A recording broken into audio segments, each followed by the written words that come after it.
bismillaahi raxmaani raxiim kulanta fayla firsada la ka dhawaada warka TV-ga koonfur galbeed oo sasiin ku studio Sibladka Baydhabo qodobada warka seen kaaynoon waliba ku mid aha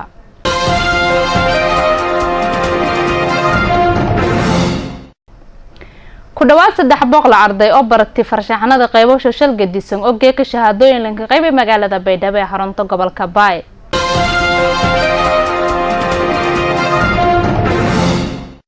wasaaradda xanaanada iyo xoolo maamulka koonfur galbeed Soomaaliya oo xarun cusub geeka la ka wareejiyay daasaytii oo la ka xanaanayo doon xoolo nool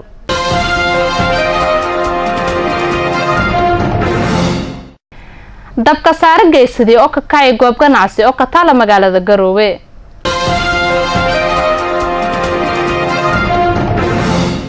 wasaaradda macdanta iyo biyo maamulka koonfur galbeed Soomaaliya oo qorsheeyay hay'ad inay ceelbiyoodka qodda magaalada Baydhabo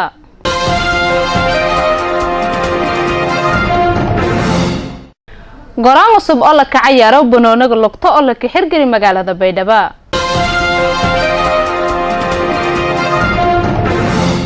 saasoo kale warkaan waliba isan ka fiirsado doontana hubanta sportiska akhbaaraadka banaankana waliba ku mid aha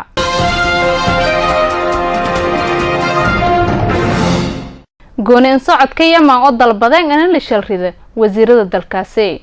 antaas waliba hayana qodobada warkaanka doorkaroon haddana waxa ka dhawaada warkii oo shalbasan